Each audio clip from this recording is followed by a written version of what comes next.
SST की class का revision करेंगे। आइए क्लास शुरू करते हैं। क्वेश्चन है ऋतु प्रवास से अभिप्राय है। क्या अभिप्राय है दोस्तों? कौन सा ऑप्शन से हो जाएगा इस क्वेश्चन का? ऑप्शन है नए चारागाहों की खोज में अपने पशुधन के साथ लोगों की ऋतुवत गतिशीलता। दूसरा है वन्य प्राणियों की ऋतुवत गतिशीलता। तीसरा है फसल कटाई की अवधि के दौरान श्रम शक्ति का नगर से गांव की ओर प्रवसन। और फोर्थ ऑप्शन है लोगों की अपनी जीविका के लिए ऋतुवत गतिशीलता। 31 का कौन सा ऑप्शन से हो जाएगा दोस्तों? 31 का फर्स्ट ऑप्शन से हो जाएगा नए चारागाहों की खोज में अपने पशुधन के साथ लोगों की ऋतुवत गतिशीलता। ऋतु प्रवास से अभिप्राय नए चारागाहों की खोज में अपने पशुधन के साथ लोगों की ऋतुवत गतिशीलता है। ऋतु प्रवास पहाड़ी जनजातियों में प्रचलित है जो अपने पशुओं के साथ ऋतु के अनुसार घाटी और पर्वतीय भागों में प्रवास करती हैं। नेक्स्ट क्वेश्चन है 32 क्वेश्चन। निम्नलिखित के सही जोड़े बनाइए। सही जोड़े बनाइए दोस्तों। 32 का कौन सा ऑप्शन से होगा? फोर्थ ऑप्शन सही हो जाएगा। चौथा, तीसरा, दूसरा, पहला। अंतर्भेदी अग्नि सेलों का मिलान ग्रेनाइट से करेंगे। बहिर्भेदी अग्नि सेल का निर्माण सेलों का मिलान थर्ड ऑप्शन से करेंगे बेसाल्ट। और सी है अवसादी सेलों का मिलान कर देंगे सेकंड ऑप्शन से बलुआ पत्थर। और डी है कायांत्रिक सेलें, इनका मिलान फर्स्ट ऑप्शन से कर देंगे चूना पत्थर। नेक्स्ट क्वेश्चन है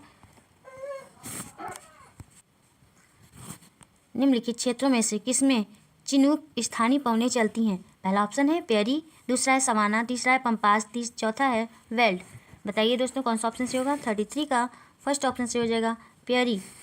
चिनूक नामक स्थानीय पवन पेरी जलवायु क्षेत्र में चलती है। यह एक गर्म हवा होती है जो उत्तरी अमेरिका के रॉकी पर्वत श्रेणियों के पूर्वी ढाल पर चलती है। पशुपालकों के लिए यह हवा लाभदायक सिद्ध होती है क्योंकि इससे चारागाहों से बर्फ हट जाती है। नेक्स्ट क्वेश्चन है 34 क्वेश्चन। वायुमंडलीय परतों में से कौन सी परत रेडियो प्रसारण में सहायता करती है? पहला है शुभमंडल, दूसरा है मध्यमंडल, तीसरा है बाह्यमंडल, चौथा है समतापमंडल। बताइए दोस्तों कौन सा ऑप्शन से होगा इस क्वेश्चन का?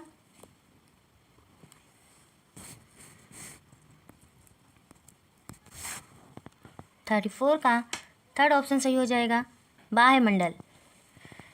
वायुमंडलीय परतों में बाह्यमंडल रेडियो के प्रसारण में सहायक है और इनका प्रसारण वायुमंडल में पाई जाने वाली परत आयन मंडल से होता है जो बाह्यमंडल का ही एक भाग है। इस मंडल में विद्युत चुंबकीय घटनाएं भी घटित होती हैं। नेक्स्ट क्वेश्चन है दोस्तों 35 क्वेश्चन। सुनहरी जरा निम्नलिखित में से किसकी एक किस्म है? किसकी एक किस्म है दोस्तों? पहला है सूती वस्त्र, दूसरा है नॉयलॉन, तीसरा है जूट, चौथा है सिल्क। बताइए दोस्तों कौन सा ऑप्शन से होगा? 35 का फोर्थ ऑप्शन सही हो जाएगा सिल्क। सुनहरी जरी सिल्क की एक किस्म है। इसका प्रयोग साड़ियों के निर्माण में किया जाता है। कांचीपुरम की सिल्क साड़ियों में इसका प्रयोग अत्यधिक होता है। इसमें साड़ियाँ बेहद मुलायम, सुंदर और आकर्षक हो जाती हैं। नेक्स्ट क्वेश्चन है दोस्तों 36 क्वेश्चन।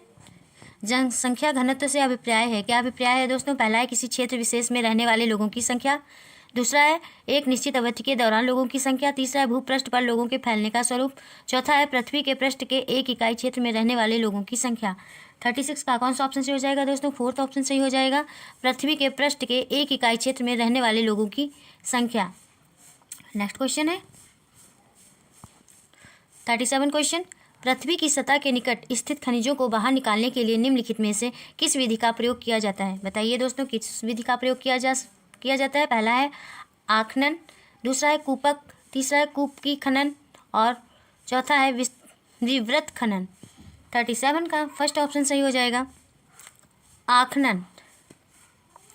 पृथ्वी की सतह के निकट स्थित खनिजों को बाहर निकालने के लिए आखनन विधि का प्रयोग किया जाता है। इसे सतही खनन भी कहा जाता है। आखनन विधि खनन की एक कम खर्चीली प्रक्रिया है। नेक्स्ट क्वेश्चन है 38 क्वेश्चन। उद्योग के निम्नलिखित प्रकारों में से टोकरी बुनाई किसका एक उदाहरण है? बताइए दोस्तों किसका एक उदाहरण है? पहला है लघु आकार, दूसरा है संयुक्त क्षेत्र, तीसरा है बृहत आकार, चौथा है सहकारी क्षेत्र। 38 का फर्स्ट ऑप्शन सही हो जाएगा लघु आकार।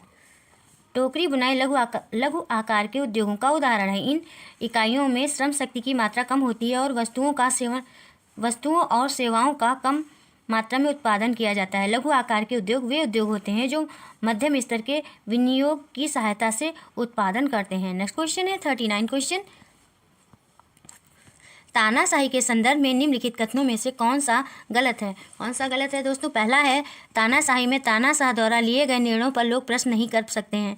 दूसरा है अंतिम निर्णय लेने की शक्ति तानाशाह में निहित होती है। तीसरा है तानाशाह द्वारा लिए गए निर्णयों पर तानाशाह को स्पष्टीकरण देने की आवश्यकता नहीं होती है। चौथा है तानाशाही में तानाशाह द्वारा लिए गए निर्णयों पर लोग प्रश्न उठा सकते हैं। 39 का कौन सा ऑप्शन सही होगा दोस्तों? 39 का फोर्थ ऑप्शन सही हो जाएगा। तानाशाही में तानाशाह द्वारा लिए गए निर्णयों पर लोग प्रश्न उठा सकते हैं। तानाशाही में तानाशाह द्वारा लिए गए निर्णयों पर लोग प्रश्न उठा सकते हैं क्योंकि तानाशाही शासक अपने राज्य में सर्वोपरि होता है। उसके द्वारा शासन के समस्त कार्य संपन्न कराए जाते हैं। नेक्स्ट क्वेश्चन है दोस्तों 40 क्वेश्चन। कृष्णराज सागर बांध निम्नलिखित नदियों में से किस पर बनाया गया है? पहला है गोदावरी, दूसरा है कृष्णा, तीसरा है कावेरी, चौथा है महानदी। बताइए दोस्तों 40 का कौन सा ऑप्शन सही हो जाएगा? 40 का थर्ड ऑप्शन सही हो जाएगा, कावेरी। कृष्णराज सागर बांध कावेरी नदी पर बनाया गया है। यह कर्नाटक में स्थित है। इस बांध की ऊंचाई 125 फीट लंबाई इसकी ऊंचाई 125 फीट है और लंबाई 3.5 किलोमीटर है। नेक्स्ट क्वेश्चन है 41 क्वेश्चन।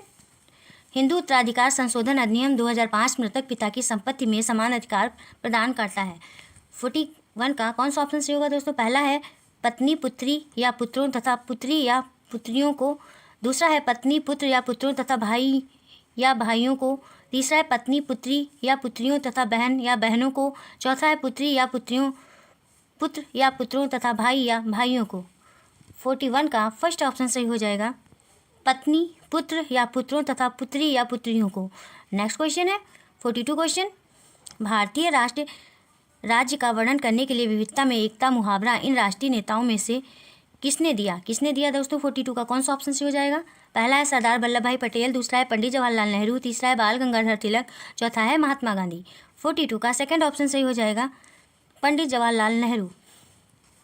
भारतीय राष्ट्रीय राज्य का वर्णन करने के लिए पंडित जवाहरलाल नेहरू ने विविधता में एकता मुहावरे का प्रयोग किया था। नेक्स्ट क्वेश्चन है दोस्तों 43 क्वेश्चन। जनपद पंचायतों के कार्यों के विषय में निम्नलिखित दो कथनों पहला और दूसरा पर विचार कीजिए तथा सही उत्तर का चयन कीजिए। पहला कथन है जनपद पंचायत जिला स्तर पर विकास योजनाएं निर्धारित करती है। दूसरा, जनपद पंचायत ग्राम पंचायतों के मध्य धन वितरण नियमित करने में जिला परिषद की सहायता करती है। बताइए दोस्तों 43 का कौन सा ऑप्शन सही हो जाएगा? 43 का फर्स्ट ऑप्शन सही हो जाएगा। 43 का थर्ड ऑप्शन सही हो जाएगा। पहला और दूसरा दोनों गलत हैं। जनपद पंचायतों के संदर्भ में दिए गए दोनों कथन गलत हैं क्योंकि जिला स्तर पर विकास योजनाओं का निर्धारण जिला परिषद करती है, ना कि जनपद पंचायत। और ग्राम पंचायतों के मध्य धन वितरण नियमित करने का कार्य जिला परिषद का है। इसमें जनपद पंचायत की कोई भूमिका नहीं होती है। नेक्स्ट क्वेश्चन है दोस्तों 44 क्वेश्चन। सूचना का अधिकार अधिनियम पर निम्नलिखित दो कथनों पहला और दूसरा पर विचार कीजिए तथा सही उत्तर का चयन कीजिए। पहला है सूचना का अधिकार अधिनियम के माध्यम से कोई भी नागरिक केवल केंद्रीय सरकार के विभागों की कार्यप्रणाली के संदर्भ में सूचना प्राप्त कर सकता है। दूसरा है सूचना का अधिकार अधिनियम के अंतर्गत सूचना प्राप्त करने के लिए नागरिक को किसी स्तर के किसी न्यायालय में पहले याचिका दाखिल करनी पड़ती है। 44 का कौन सा ऑप्शन सही होगा दोस्तों? 44 का थर्ड ऑप्शन सही हो जाएगा। पहला और दूसरा दोनों गलत हैं। सूचना का अधिकार अधिनियम 2005 से संबंधित दिए गए दोनों कथन गलत हैं क्योंकि इस अधिनियम के तहत कोई भी नागरिक केंद्र, राज्य, स्थानीय आदि सभी स्तरों के विभागों की कार्यप्रणाली तथा अन्य सूचनाएं प्राप्त कर सकता है। इसके लिए उसे किसी न्यायालय में याचिका दाखिल नहीं करनी पड़ती है। नेक्स्ट क्वेश्चन है दोस्तों 45 क्वेश्चन। सुल्ताना का स्वप्न नामक कहानी की लेखिका इसमें से कौन थी दोस्तों? पहला है मुमताज अली, दूसरा है राज सुंदरी देवी, तीसरा है पंडिता रामाबाई, चौथा है रुकैया सखावत हुसैन। 45 का फोर्थ ऑप्शन सही हो जाएगा, रुकैया सखावत हुसैन। नेक्स्ट क्वेश्चन है 46 क्वेश्चन। गुलाम गिरी नामक पुस्तक इसमें से किसने लिखी दोस्तों? पहला है ज्योतिबा राव फुले, दूसरा है श्री नारायण गुरु, तीसरा है डॉक्टर BR अम्बेडकर, चौथा EV रामास्वामी पेरियार। 46 का फर्स्ट ऑप्शन सही हो जाएगा, ज्योतिबा राव फुले। गुलामगिरी नामक पुस्तक की रचना ज्योतिबा राव फुले ने की थी। पुणे में जन्मी ये महान समाज सुधारक और दलित चिंतक थे। इन्होंने समाज में ब्राह्मणों के वर्चस्व को चुनौती दी तथा दलितों के स्थान का कार्य किया था। नेक्स्ट क्वेश्चन है 47 क्वेश्चन। भारतीय न्यायिक व्यवस्था के संदर्भ में अपील की व्यवस्था का अर्थ है। क्या अर्थ है दोस्तों? पहला है ऊपरी अदालतों के फैसले निचली अदालतों को मानने होते हैं। दूसरा है किसी व्यक्ति को अगर ऐसा लगता है कि निचली अदालत द्वारा दिया गया फैसला सही नहीं है तो वह उससे ऊपर की अदालत में अपील कर सकता है। तीसरा है कोई भी अपने मामले पर बिना किसी कानूनी डिग्री के न्यायालय में बहस कर सकता है। चौथा है विधायिका, कार्यपालिका और न्यायपालिका के बीच शक्तियों का बंटवारा। 47 का कौन सा ऑप्शन से होगा दोस्तों? 47 का सेकंड ऑप्शन से हो जाएगा। किसी व्यक्ति को अगर ऐसा लगता है कि निचली अदालत द्वारा दिया गया फैसला सही नहीं है तो वह इससे ऊपर की अदालत में अपील कर सकता है। नेक्स्ट क्वेश्चन है 48 क्वेश्चन। सरकार के कार्यपालिका अंग से अभिप्राय है। क्या अभिप्राय है दोस्तों? पहला है लोगों का समूह जो कानूनों को लागू करने और शासन चलाने के लिए उत्तरदायी है। दूसरा है उच्चतम न्यायालय तथा उच्च न्यायालयों के न्यायाधीश। तीसरा है देश का प्रत्येक नागरिक जो सार्वभौमिक वयस्क मताधिकार का उपयोग करता है। चौथा है निर्वाचित प्रतिनिधि। बताइए दोस्तों 48 का कौन सा ऑप्शन सही हो जाएगा? 48 का फर्स्ट ऑप्शन सही हो जाएगा। लोगों का समूह जो कानूनों को लागू करने और शासन चलाने के लिए उत्तरदायी है। इसके अंतर्गत कैबिनेट मंत्री, राज्य मंत्री, स्वतंत्र प्रभार आदि के मंत्री आते हैं। नेक्स्ट क्वेश्चन है 49 क्वेश्चन। संविधान का अनुच्छेद 22 सुनिश्चित करता है। क्या सुनिश्चित करता है दोस्तों? पहला है शोषण के विरुद्ध अधिकार। दूसरा है शिक्षा का अधिकार। तीसरा है गिरफ्तारी के दौरान या हिरासत में दुर्व्यवहार से बचने का अधिकार। चौथा है संवैधानिक उपचार का अधिकार। 49 का कौन सा ऑप्शन से होगा दोस्तों? 49 का थर्ड ऑप्शन से हो जाएगा।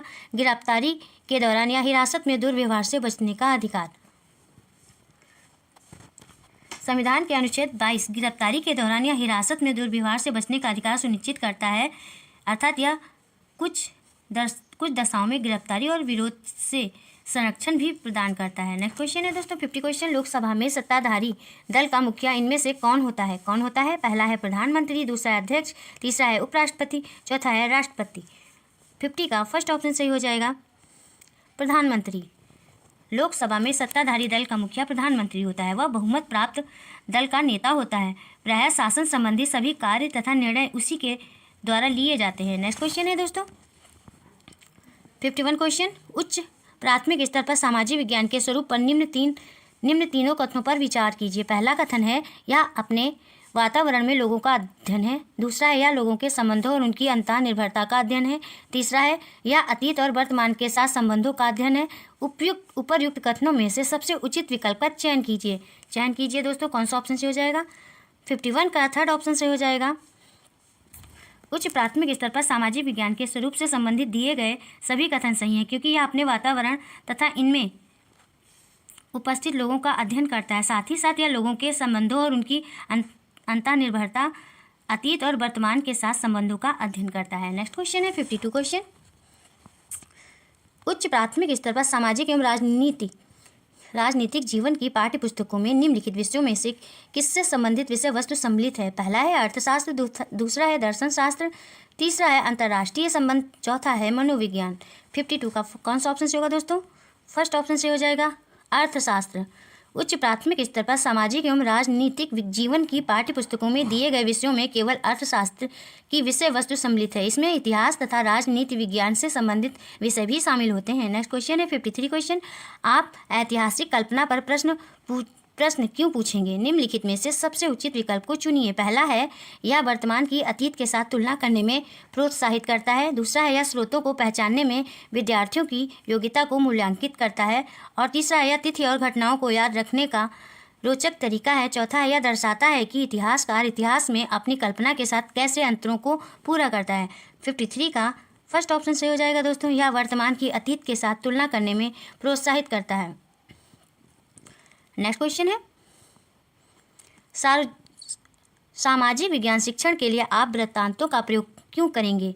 दिए गए विकल्पों में से सबसे उचित कारण को चुनिए। पहला कारण है कक्षा को मनोरंजक एवं सजीव बना सकें। दूसरा है अवधारणाओं को सजीव वास्तविकताओं के साथ जोड़ सकें। तीसरा है पाठ्यक्रम की पूर्णता को सुनिश्चित कर सकें। चौथा है विद्यार्थियों को संवेदनशील बना सकें जिससे वे उचित आदर्श का पता कर सकें। 54 का कौन सा ऑप्शन से होगा दोस्तों? 54 का सेकंड ऑप्शन से हो जाएगा अवधारणाओं को सजीव वास्तविकताओं के साथ जोड़ सकें। सामाजिक विज्ञान शिक्षण में हम अपने वृत्तांतों का भी प्रयोग करते हैं जिससे हम अवधारणाओं को सजीव वास्तविकताओं के साथ जोड़ सकते हैं। नेक्स्ट क्वेश्चन है 55 क्वेश्चन। राष्ट्रीय आधार 2006 के अनुसार सामाजिक विज्ञान का शिक्षण अपनी लोकप्रियता खो रहा है क्योंकि पहला है यह एक अनुपयोगी विषय के रूप में जाना जाता है, दूसरा यह कई विषयों के अध्ययन को प्रोत्साहित करता है, तीसरा यह मानवीय मूल्यों में अंतर्विरोध की कई स्थितियां प्रस्तुत करता है, चौथा है यह अत्यधिक वैज्ञानिक दृष्टिकोण पर बल देता है। 55 का कौन सा ऑप्शन से होगा दोस्तों? 55 का थर्ड ऑप्शन से हो जाएगा, यह मानवीय मूल्यों में अंतर्विरोध की कई स्थितियां प्रस्तुत करता है। राष्ट्रीय आधार समूह के अनुसार सामाजिक विज्ञान का शिक्षण अपनी लोकप्रियता खो रहा है क्योंकि यह मानवीय मूल्यों में अंतर्विरोध की कई स्थितियां प्रस्तुत करता है। इन अंतर्विरोधों के चलते सामाजिक विज्ञान शिक्षण का महत्व भी कम हो रहा है। नेक्स्ट क्वेश्चन है 56 क्वेश्चन, निम्नलिखित में से कौन सा विकल्प विद्यालय आधारित आकलन का अनुपयुक्त वर्णन है? पहला है यह गैर शैक्षिक पक्षों को सम्मिलित करता है, दूसरा यह सभी पक्षों को सम्मिलित करता है, तीसरा यह केवल सहगामी पक्षों को सम्मिलित करता है, चौथा है यह शैक्षिक पक्षों को सम्मिलित करता है। 56 का कौन सा ऑप्शन से होगा दोस्तों? थर्ड ऑप्शन सही हो जाएगा, यह केवल सहभागी पक्षों को सम्मिलित करता है। विद्यालय आधारित आकलन के अंतर्गत अध्यापक सभी शैक्षिक एवं गैर शैक्षिक पक्षों को सम्मिलित करता है। इसमें कक्षा कक्ष में अपनाई जाने वाली कार्यविधियां, विद्यालय प्रभावशीलता, विद्यालय का बुनियादी ढांचा, सामुदायिक भागीदारी आदि को शामिल किया जाता है। इसमें सहभागी पक्षों का सम्मिलन नहीं है। नेक्स्ट क्वेश्चन है दोस्तों 57 क्वेश्चन, एक शिक्षक का सामाजिक विज्ञान के विषय को संपादित करने की भूमिका पर निम्नलिखित पहला और दूसरा कथनों पर विचार कीजिए तथा सही उत्तर का चयन कीजिए। पहला कथन है शिक्षक सभी विद्यार्थियों की गरिमा को अवश्य सुनिश्चित करें और संवेदनशीलता के साथ चर्चा को शुरू करें। दूसरा कथन है शिक्षक लड़कों के साथ तथ्यों और लड़कियों की भावनाओं पर अवश्य बल दें। 57 का कौन सा ऑप्शन से होगा दोस्तों? 57 का फोर्थ ऑप्शन से हो जाएगा, केवल पहला। एक शिक्षक द्वारा सामाजिक विज्ञान विषय को पढ़ाते समय ये ध्यान देना चाहिए कि वह सभी विद्यार्थियों की गरिमा को सुनिश्चित करें तथा संवेदनशीलता के साथ विषय पर चर्चा शुरू करें। शिक्षक द्वारा लड़कों के साथ तथ्यों और लड़कियों के साथ भावनाओं पर बल देने पर दोनों के बीच भेदभाव होगा, इसलिए एक शिक्षक को यह कार्य नहीं करना चाहिए। नेक्स्ट क्वेश्चन है 58 क्वेश्चन, सामाजिक विज्ञान का अध्ययन वैज्ञानिक क्यों है? पहला है इसकी विषय वस्तु में वैज्ञानिक शब्दावली का प्रयोग है, दूसरा यह सामाजिक अध्ययन को विज्ञान कहने की मांग को पूरा करता है, तीसरा इसके अंतर्गत क्रमबद्ध तरीके से प्रमाणित ज्ञान को अर्जित किया जाता है, चौथा यह पाठ को समाज के वैज्ञानिक अध्ययन करने में सहायता करता है। 58 का कौन सा ऑप्शन सही होगा दोस्तों? थर्ड ऑप्शन सही हो जाएगा, इसके अंतर्गत क्रमबद्ध तरीके से प्रमाणित ज्ञान को अर्जित किया जाता है। नेक्स्ट क्वेश्चन है 59 क्वेश्चन, आप एक वर्ष में नियोजित, अल्प नियोजित और अनियोजित ग्रामीण श्रमिक द्वारा बिताए गए समय के समानुपात को चित्रित करना चाहते हैं। निम्नलिखित में से आप कौन से आरेखीय चित्रण को चुनेंगे? पहला है समय रेखा आरेख, दूसरा है प्रवाह आरेख, तीसरा है दंड आरेख, चौथा है चक्र आरेख। बताइए दोस्तों 59 का कौन सा ऑप्शन सही हो जाएगा? 59 का फोर्थ ऑप्शन सही हो जाएगा, चक्र आरेख। एक वर्ष में नियोजित, अल्प नियोजित तथा अनियोजित ग्रामीण श्रमिकों द्वारा बिताए गए समय के समानुपात को चित्रित करने के लिए हम चक्र आरेख का प्रयोग करेंगे क्योंकि इसी के द्वारा दी गई स्थिति का सही चित्र बन सकेगा। नेक्स्ट क्वेश्चन है 60 क्वेश्चन, विद्यार्थियों का सामाजिक विज्ञान विषय में कला के माध्यम से आकलन करने का सबसे उचित कारण चुनिए। पहला है यह एक आनंददायी मूल्यांकन का तरीका है, दूसरा है यह अवधारणाओं का एक व्यक्तिगत प्रस्तुतिकरण करने का अवसर प्रदान करता है, तीसरा यह पाठ्य पुस्तक में दर्शाई गई विभिन्न अभिव्यक्ति शैलियों के आनंद लेने का माध्यम है, चौथा यह विद्यार्थियों की चित्रकला की योग्यता में सुधार लाता है। 60 का सेकंड ऑप्शन सही हो जाएगा, यह अवधारणाओं का एक व्यक्तिगत प्रस्तुतिकरण करने का अवसर प्रदान करता है। नेक्स्ट क्वेश्चन है 61 क्वेश्चन, निम्नलिखित में से भूमंडलीय तापन पर हुई परियोजनाओं में से कौन सा द्वितीयक स्रोत पर आधारित है? पहला है मौसम वैज्ञानिक के कार्यालय द्वारा एकत्रित मौसम के अभिलेखित आंकड़ों पर आधारित आरेखीय निरूपण, दूसरा है एक पुस्तक में उल्लिखित मौसम में हुए परिवर्तन पर आधारित चर्चा करना, तीसरा है भूमंडलीय तापन पर चित्रों का कोलार्ज बनाना, चौथा है एक क्षेत्र में रह रहे वरिष्ठ नागरिकों से मौसम में होने वाले परिवर्तनों पर साक्षात्कार। 61 का कौन सा ऑप्शन से हो जाएगा दोस्तों? फर्स्ट ऑप्शन से हो जाएगा, मौसम वैज्ञानिक के कार्यालय द्वारा एकत्रित मौसम के अविश्लेषित आंकड़ों पर आधारित आरेखीय निरूपण। नेक्स्ट क्वेश्चन है 62 क्वेश्चन, एक शिक्षक विद्यार्थियों को कुछ मानदंड देते हैं और कहते हैं कि वे उन पर आधारित अपनी परियोजना का आकलन करें। निम्नलिखित में से कौन से आकलन के तरीके का प्रयोग शिक्षक द्वारा किया गया है? पहला है स्वाकलन, दूसरा है संकलात्मक आकलन, तीसरा है रचनात्मक आकलन, चौथा है समकक्षी आकलन। 62 का कौन सा ऑप्शन सही होगा दोस्तों? फर्स्ट ऑप्शन सही हो जाएगा, स्व आकलन। स्व आकलन में व्यक्ति अपने व्यक्तित्व की विशेषताओं के बारे में जानकारी एकत्रित करके उसके आधार पर अपना आकलन करता है। नेक्स्ट क्वेश्चन है दोस्तों 63 क्वेश्चन है, नागरिक शास्त्र की नामावली में राष्ट्रीय पाठ्यचर्या की रूपरेखा एनसीएफ 2005 ने बदलाव का क्या सुझाव दिया है? पहला है सामाजिक और राजनीतिक जीवन, दूसरा है अर्थशास्त्र, तीसरा है भूगोल, चौथा है इतिहास। 63 का कौन सा ऑप्शन सही होगा दोस्तों? 63 का फर्स्ट ऑप्शन सही हो जाएगा, सामाजिक और राजनीतिक जीवन। राष्ट्रीय पाठ्यचर्या की रूपरेखा 2005 में नागरिक शास्त्र की नामावली में परिवर्तन कर उसे सामाजिक और राजनीतिक जीवन करने का सुझाव दिया गया है। नेक्स्ट क्वेश्चन है 64 क्वेश्चन, निम्नलिखित में से उच्च प्राथमिक स्तर पर सामाजिक विज्ञान के कक्ष में आप किस मूल्य पर सबसे कम बल देंगे? पहला है वैज्ञानिक दृष्टिकोण, दूसरा है समानता, तीसरा है सहयोग, चौथा है प्रतियोगितात्मकता। 64 का फोर्थ ऑप्शन से हो जाएगा दोस्तों, प्रतियोगितात्मकता। नेक्स्ट क्वेश्चन है 65 क्वेश्चन, विद्यार्थियों के संकलनात्मक आकलन का उद्देश्य क्या है? पहला है परियोजना का आकलन, दूसरा है पाठ के अंत में आकलन, तीसरा है सत्र के समाप्त होने पर आकलन, चौथा है कक्षा के दौरान आकलन। 65 का थर्ड ऑप्शन सही हो जाएगा, सत्र के समाप्त होने पर आकलन। विद्यार्थियों के संकलनात्मक आकलन का उद्देश्य सत्र की समाप्ति पर उसका संपूर्ण आकलन करना है। संकलनात्मक आकलन के आधार पर विद्यार्थियों के मानसिक, व्यवहारिक, निर्णय एवं निर्माणात्मकता, कौशल आदि का आकलन किया जाता है। नेक्स्ट क्वेश्चन है 66 क्वेश्चन, मान लीजिए एक शिक्षक को कक्षा 7 में पाठ ठंडा रेगिस्तान लद्दाख पढ़ाना है, निम्नलिखित में से कौन सी विधि सबसे अधिक उचित होगी? पहला है प्रतीक अध्ययन विधि, दूसरा है क्षेत्रीय विधि, तीसरा है कार्यशाला विधि, चौथा है सर्वेक्षण विधि। 66 का कौन सा ऑप्शन से हो जाएगा दोस्तों? 66 का फर्स्ट ऑप्शन से होगा प्रतीक अध्ययन विधि। जब कक्षा में ठंडा रेगिस्तान लद्दाख विषय पर पढ़ाना हो तो हम इसे पढ़ाने के लिए प्रतीक अध्ययन विधि का प्रयोग करेंगे। इससे विद्यार्थी संबंधित विषय को सहजता से सीखेंगे और समझेंगे। नेक्स्ट क्वेश्चन है 67 क्वेश्चन, उच्च प्राथमिक स्तर पर ऐतिहासिक तथ्यों या इतिहास लेख को पढ़ाने के लिए निम्नलिखित में से कौन सी विधि अधिक प्रासंगिक है? पहला है समस्या समाधान विधि, दूसरी है स्रोत विधि, तीसरी है मानचित्र विधि, चौथी है परियोजना विधि। 67 का सेकंड ऑप्शन सही हो जाएगा, स्रोत विधि। स्रोत उच्च प्राथमिक स्तर पर ऐतिहासिक तथ्यों या इतिहास लेख को पढ़ाने के लिए स्रोत विधि सबसे अधिक प्रासंगिक होगी, क्योंकि इन स्रोतों को प्रत्यक्ष देखकर विद्यार्थी उसे आसानी से समझ लेता है। नेक्स्ट क्वेश्चन है 68 क्वेश्चन, राष्ट्रीय पाठ्यचर्या की रूपरेखा एनसीएफ 2005 की प्रस्तुति के अनुसार बच्चों का विद्यालय जीवन निम्नलिखित में से किसके साथ जुड़ना चाहिए? पहला है मुख्यधारा के विचार, दूसरा है विद्यालय की आधारभूत संरचना, तीसरा है वार्षिक परीक्षा, चौथा है विद्यालय के बाह्य वातावरण। 68 का कौन सा ऑप्शन से हो जाएगा दोस्तों? 68 का फोर्थ ऑप्शन से हो जाएगा विद्यालय के बाह्य वातावरण। नेक्स्ट क्वेश्चन है 69 क्वेश्चन, निम्नलिखित में से किस विकल्प को दंड आरेख में सबसे अच्छे तरीके से दर्शाया जा सकता है? पहला है वर्षा, दूसरा है आर्द्रता, तीसरा है वायुदाब, चौथा है तापमान। 69 का फर्स्ट ऑप्शन सही हो जाएगा वर्षा।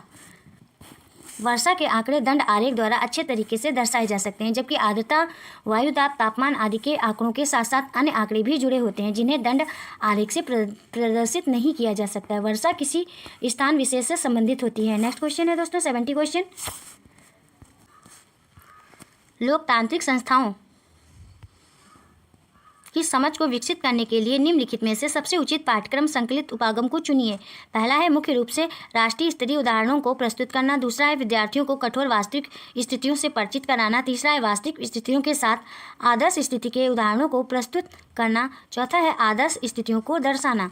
70 का कौन सा ऑप्शन से हो जाएगा दोस्तों? 70 का थर्ड ऑप्शन से होगा वास्तविक स्थितियों के साथ आदर्श स्थिति के उदाहरणों को प्रस्तुत करना। नेक्स्ट क्वेश्चन है 71 क्वेश्चन, गणितज्ञ तथा खगोल शास्त्री आर्यभट्ट ने आर्यभट्टियम नामक पुस्तक निम्नलिखित भाषाओं में से किस में लिखी थी? पहला है पाली में, दूसरा है संस्कृत में, तीसरा है प्राकृत में, चौथा है हिंदी में। बताइए दोस्तों 71 का कौन सा ऑप्शन सही हो जाएगा? 71 का सेकंड ऑप्शन सही हो जाएगा संस्कृत। गणितज्ञ तथा खगोल शास्त्री आर्यभट्ट ने गणित की पुस्तक आर्यभट्टियम की रचना संस्कृत भाषा में की है। वे पटना बिहार के रहने वाले थे। उन्होंने इस ग्रंथ की रचना गुप्त काल में की थी। नेक्स्ट क्वेश्चन है 72 क्वेश्चन। निम्नलिखित स्तूपों में से किस एक को उस स्थान के रूप में चिन्हित किया गया है जहां बुद्ध ने पहली बार उपदेश दिया था? पहला है सांची, दूसरा है थोटलाकोंडा, तीसरा है बोध गया, चौथा है सारनाथ। 72 का फोर्थ ऑप्शन सही होगा दोस्तों, सारनाथ। महात्मा बुद्ध ने अपना पहला उपदेश सारनाथ में दिया था। इसे बौद्ध धर्म ग्रंथों में धर्मचक्र प्रवर्तन कहा गया। सारनाथ प्राचीन समय में मृगदाव और ऋषिपत्तनम के नाम से प्रसिद्ध था। नेक्स्ट क्वेश्चन है 73 क्वेश्चन। संगम कविताओं में किन 3 राजवंशों को मूवेंदार कहा गया है? पहला है पाल चोल पांडे, दूसरा है चोल चेर पांडे, तीसरा है चेर पाल राष्ट्रकूट, चौथा है चोल महाराष्ट्रकूट पांडे। 73 का सेकेंड ऑप्शन सही हो जाएगा, चोल चेर पांडे। संगम कविताओं में चोल चेर पांडे 3 राजवंशों को मूवेंदार कहा गया है। संगम कविताओं में अहनानूर और पुरानानूर विशेष प्रसिद्ध है। नेक्स्ट क्वेश्चन है 74 क्वेश्चन। रामपुरवा में मिला उत्कृष्ट पालिश वाले पत्थर पर बना सांड जिसे अब राष्ट्रपति भवन में रखा गया है, इनमें से किसके शासनकाल में बनाया गया था? पहला है चोल, दूसरा है कुषाण, तीसरा है पांडे, चौथा है मौर्य। 74 का कौन सा ऑप्शन से होगा दोस्तों? 74 का फोर्थ ऑप्शन से हो जाएगा, मौर्य। रामपुरवा स्तंभ शीर्ष पर उत्कृष्ट पालिश वाले पत्थर पर सांड की आकृति उत्कीर्ण है। इसका निर्माण मौर्य शासक अशोक ने करवाया था। यह बिहार के चंपारण जिले में स्थित है। अब यह राष्ट्रपति भवन में रखा गया है। नेक्स्ट क्वेश्चन है 75 क्वेश्चन। 75 क्वेश्चन है विशिष्टता द्वैत के सिद्धांत को इनमें से किसने विचारधीन प्रस्तुत किया? पहला है रामानुज, दूसरा है बसवन्ना, तीसरा है अलमाप्रभु और चौथा है शंकर। 75 का कौन सा ऑप्शन से होगा दोस्तों? 75 का फर्स्ट ऑप्शन से हो जाएगा, रामानुज। विशिष्टता द्वैत के सिद्धांत का प्रतिपादन रामानुज ने किया है। उन्होंने श्री संप्रदाय की स्थापना की थी। वे भक्ति आंदोलन के प्रमुख संत थे। उनका समय 12वीं शताब्दी माना जाता है। ये तमिलनाडु के रहने वाले थे। नेक्स्ट क्वेश्चन है दोस्तों 76 क्वेश्चन। अभिलेखागार वह स्थान है जहाँ पहला ऑप्शन है ऐतिहासिक पांडुलिपियों तथा दस्तावेजों को रखा जाता है, दूसरा है खुदाई में पाई गई पशुओं और पक्षियों की हड्डियों को रखा जाता है, तीसरा है तत्वज्ञों द्वारा प्राप्त किए गए पत्थर और ईंटों की बनी इमारतों के अवशेषों को रखा जाता है, चौथा है खुदाई में पाई गई मूर्तियों को रखा जाता है। 76 का कौन सा ऑप्शन सही होगा दोस्तों? फर्स्ट ऑप्शन सही हो जाएगा, ऐतिहासिक पांडु लिपियों तथा दस्तावेजों को रखा जाता है। नेक्स्ट क्वेश्चन है 77 क्वेश्चन। 12वीं शताब्दी के मध्य कर्नाटक में प्रारंभ हुए वीर शैव आंदोलन के संदर्भ में निम्नलिखित कथनों में से कौन सा एक सही है? कौन सा एक सही है दोस्तों? पहला है इसने विट्ठल की पूजा पर बल दिया, दूसरा है यह सभी प्रकार के कर्मकांड का विरोधी था पर मूर्ति पूजा को बढ़ावा दिया, तीसरा है इसने जाति और नारी के प्रति व्यवहार के बारे में ब्राह्मणवादी विचारधारा के विरुद्ध तर्क दिया, चौथा है यह नामदेव और उनके साथियों द्वारा शुरू किया गया। 77 का कौन सा ऑप्शन सही होगा दोस्तों? थर्ड ऑप्शन सही हो जाएगा, इसने जाति और नारी के प्रति व्यवहार के बारे में ब्राह्मणवादी विचारधारा के विरुद्ध तर्क दिया। 12वीं शताब्दी के मध्य कर्नाटक में प्रचलित वीर शैव संप्रदाय के विषय में दिया गया कथन तीसरा सत्य है, से सभी असत्य हैं। इस संप्रदाय की स्थापना वासन ने की थी। इसने जाति और नारी के प्रति व्यवहार के बारे में ब्राह्मणवादी विचारधारा के विरुद्ध तर्क दिया था। नेक्स्ट क्वेश्चन है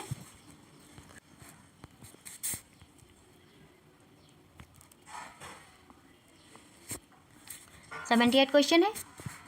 दिल्ली की आरंभिक सल्तनत के समय में बंदगाह के बारे में निम्नलिखित 2 कथनों पहला और दूसरा पर विचार कीजिए तथा सही उत्तर का चयन कीजिए। पहला है बंदगाह विशेष गुलाम थे जिन्हें सैनिक सेवा के लिए खरीदा जाता था और उन्हें राज्य के बहुत से महत्वपूर्ण राजनीतिक पदों पर कार्य करने के लिए बड़ी सावधानी से प्रशिक्षित किया जाता था। दूसरा है बंदगाह पूरी तरह अपने मालिकों पर निर्भर होते थे, इसलिए सुल्तान उन पर विश्वास नहीं कर सकते थे और ना उन पर निर्भर हो सकते थे। 78 का कौन सा ऑप्शन सही होगा दोस्तों? 78 का थर्ड ऑप्शन सही हो जाएगा, पहला सही है और दूसरा गलत है। नेक्स्ट क्वेश्चन है 79 क्वेश्चन।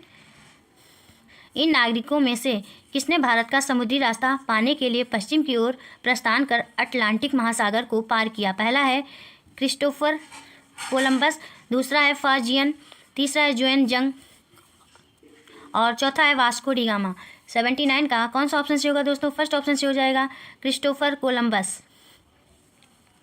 इटली का प्रमुख यात्री क्रिस्टोफर कोलंबस 1492 ईस्वी में भारत की खोज करने के लिए निकला था। वह समुद्री मार्ग के रास्ते भारत पहुंचना चाहता था, परंतु वह अटलांटिक महासागर को पार करते हुए अमेरिका पहुंच गया। भारत की खोज पुर्तगाली यात्री वास्को डी गामा ने की थी। नेक्स्ट क्वेश्चन है 80 क्वेश्चन। निम्नलिखित राजवंशों में से किसने अपने अभिलेखों में मलयालम भाषा एवं लिपि का प्रयोग प्रारंभ किया? पहला है चेर, दूसरा है पांड्य, तीसरा है कुषाण और चौथा है चोल।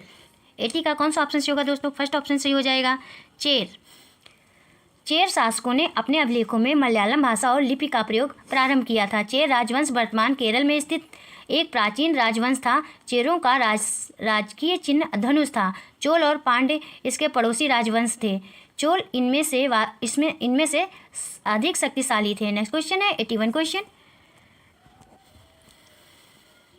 वर्ष 1906 में हुए सोंग्राम संगमा के विद्रोह का कारण था? पहला है गुजरात में पाटीदार किसानों पर अंग्रेजों द्वारा थोपे गए भारी लगान के खिलाफ विद्रोह, दूसरा है असोम में आदिवासी समूहों द्वारा किया गया औपनिवेशिक वन कानूनों का विरोध, तीसरा है नील के बागान मालिकों के विरुद्ध चंपारण में किसानों ने विद्रोह किया, चौथा है अंग्रेजों द्वारा निर्धारित व्यापार की असमान शर्तों के विरुद्ध बंगाल में मुस्लिम व्यापारियों का उठ खड़ा होना। 81 का कौन सा ऑप्शन से हो जाएगा दोस्तों? 81 का सेकंड ऑप्शन से होगा असोम में आदिवासी समूहों द्वारा किया गया औपनिवेशिक वन कानूनों का विरोध। नेक्स्ट क्वेश्चन है 82 क्वेश्चन। ब्रिटिश सरकार ने वर्ष 1927 में भारत में अपनी अगुवाई में साइमन कमीशन भेजा, जिसका विरोध किया गया क्योंकि पहला है इस आयोग में अंग्रेजों की अपेक्षा भारतीय प्रतिनिधियों की संख्या ना के बराबर थी, दूसरा है इसमें कोई भी भारतीय महिला प्रतिनिधि नहीं थी और तीसरा है इनमें केवल अंग्रेजी पढ़े लिखे भारतीय प्रतिनिधियों को शामिल किया गया था, चौथा है इस आयोग में कोई भारतीय प्रतिनिधि नहीं था। 82 का कौन सा ऑप्शन से हो जाएगा दोस्तों? 82 का फोर्थ ऑप्शन से हो जाएगा इस आयोग में कोई भारतीय प्रतिनिधि नहीं था। ब्रिटिश सरकार द्वारा वर्ष 1927 में साइमन कमीशन का गठन किया गया, कोई भी भारतीय सदस्य इसमें शामिल नहीं किया गया, इस कारण भारतीयों ने इसका विरोध किया था। आयोग के भारत पहुंचने पर साइमन गो बैक के नारे लगाए गए। यह भारतीय समस्या पर विचार करने के लिए बनाया गया था। इसमें कुल 7 सदस्य थे। नेक्स्ट क्वेश्चन है 83 क्वेश्चन। निम्नलिखित के सही जोड़े बनाइए दोस्तों। 83 का इस प्रकार मिलान करेंगे दोस्तों। ब्रह्म समाज का केशव चंद्र सेन, युवा बंगाल आंदोलन का हेनरी लुइस वियन डिरोजियो और रामकृष्ण मिशन का स्वामी विवेकानंद, अलीगढ़ आंदोलन सर सैयद अहमद खां। इस प्रकार 83 का फोर्थ ऑप्शन सही हो जाएगा दोस्तों। नेक्स्ट क्वेश्चन है 84 क्वेश्चन। वयोवृद्ध गांधीवादी नेता पोट्टी श्री रामुलु निम्नलिखित राज्यों में से किसको बनाने के लिए वर्ष 1952 में भूख हड़ताल पर बैठे? पहला है केरल, दूसरा है आंध्र प्रदेश, तीसरा है तेलंगाना, चौथा है तमिलनाडु। 84 का कौन सा ऑप्शन सही हो जाएगा दोस्तों? 84 का सेकंड ऑप्शन सही हो जाएगा आंध्र प्रदेश। वर्ष 1952 में प्रसिद्ध गांधीवादी नेता पोट्टी श्री रामुलु ने आंध्र प्रदेश राज्य के निर्माण के लिए भूख हड़ताल की थी। इसके चलते उनकी मृत्यु भी हो गई थी। उसके बाद वर्ष 1953 में भाषाई आधार पर आंध्र प्रदेश राज्य का गठन किया गया। भाषाई आधार पर गठित होने वाला यह भारत का पहला राज्य था। नेक्स्ट क्वेश्चन है 85 क्वेश्चन। वहादत ए दीन अर्थात सभी धर्मों की बुनियादी एकता के हिमायती इनमें से कौन थे? पहला है मौलाना आज़ाद, दूसरा है सैयद अहमद खां, तीसरा है बाजी मोहम्मद, चौथा है मोहम्मद अली जिन्ना। 85 का कौन सा ऑप्शन सही होगा दोस्तों? 85 का फर्स्ट ऑप्शन सही हो जाएगा मौलाना आज़ाद। नेक्स्ट क्वेश्चन है 86 क्वेश्चन। भारत के लगभग मध्य भाग से होकर गुजरने वाला प्रमुख अक्षांश है। पहला है मकर रेखा, दूसरा है कर्क रेखा, तीसरा है आर्कटिक वृत्त, चौथा है भूमध्य रेखा। 86 का सेकंड ऑप्शन सही हो जाएगा कर्क रेखा। भारत के मध्य भाग से होकर गुजरने वाला प्रमुख अक्षांश कर्क रेखा है। यह भारत के 8 राज्यों मिजोरम, त्रिपुरा, पश्चिम बंगाल, छत्तीसगढ़, मध्य प्रदेश, गुजरात, राजस्थान तथा झारखंड से होकर गुजरती है। नेक्स्ट क्वेश्चन है 87 क्वेश्चन। निम्नलिखित में से कौन सी पृथ्वी दिन की परिभाषा है? पहला है देशांतरों के मध्य दूरियां। दूसरा है पृथ्वी का अपने अक्ष पर एक चक्कर पूरा करने में लगा समय। तीसरा है वे दिन जिन पर पूरी पृथ्वी पर दिन और रात बराबर होते हैं। चौथा है पृथ्वी की गति जो सूर्य के चारों ओर कक्ष में घूमती है। 87 का कौन सा ऑप्शन सही होगा दोस्तों? 87 का सेकंड ऑप्शन सही हो जाएगा। पृथ्वी का अपने अक्ष पर एक चक्कर पूरा करने में लगा समय। नेक्स्ट क्वेश्चन है 88 क्वेश्चन, निम्नलिखित के सही जोड़े बनाइए। सही जोड़े बनाइए दोस्तों। 88 का कौन सा ऑप्शन सही हो जाएगा? 88 का फोर्थ ऑप्शन सही हो जाएगा। उष्णकटिबंधीय वर्षा वन का मिलान महोगनी से करेंगे। उष्णकटिबंधीय पतझड़ वन का वसौल से। कटीली झाड़ियों का मिलान बबूल से। और मैंग्रोव वन का सुंदरी से। नेक्स्ट क्वेश्चन है 89 क्वेश्चन, मैत्री और दक्षिण गंगोत्री नामक भारत के शोध संस्थान निम्नलिखित महाद्वीपों में से कहाँ स्थित है? पहला है अफ्रीका, दूसरा है अंटार्कटिका, तीसरा यूरोप, चौथा है ऑस्ट्रेलिया। बताइए दोस्तों 89 का कौन सा ऑप्शन सही हो जाएगा? 89 का सेकंड ऑप्शन सही हो जाएगा, अंटार्कटिका। मैत्री, दक्षिण गंगोत्री तथा भारतीय नामक भारत के शोध संस्थान अंटार्कटिका महाद्वीप पर स्थापित किए गए। इनमें दक्षिण गंगोत्री सेंटर को अब बंद कर दिया गया है। नेक्स्ट क्वेश्चन है 90 क्वेश्चन, महासागरीय धाराओं के संबंध में नीचे दिए गए दोनों कथनों पहला और दूसरा पर विचार कीजिए तथा सही उत्तर का चयन कीजिए। पहला है उष्ण महासागरीय धाराएं भूमध्य रेखा के निकट उत्पन्न होती हैं और ध्रुवों की ओर प्रवाहित होती हैं। दूसरा है शीत महासागरीय धाराएं निम्न अक्षांशों से उच्च अक्षांशों को जल ले जाती हैं। 90 का कौन सा ऑप्शन सही होगा दोस्तों? फोर्थ ऑप्शन सही हो जाएगा। पहला सही है और दूसरा गलत है। महासागरीय धाराओं के संबंध में दिया गया कथन पहला सही है और दूसरा गलत है, क्योंकि उष्ण और गर्म महासागरीय धाराएं भूमध्य रेखा के निकट उत्पन्न होती हैं और ध्रुवों की ओर प्रवाहित होती हैं, जबकि ठंडी या शीत महासागरीय धाराएं उच्च अक्षांशों से उत्पन्न होती हैं और निम्न अक्षांशों की ओर प्रवाहित होती हैं। बस दोस्तों आज की वीडियो में इतना ही। दोस्तों यदि आपको क्लास पसंद आई हो तो चैनल को सब्सक्राइब करिए, लाइक करिए, शेयर करिए और कमेंट्स करके बताइए कि क्लास कैसी रही। मिलते हैं नेक्स्ट क्लास में। Thank you for watching this video.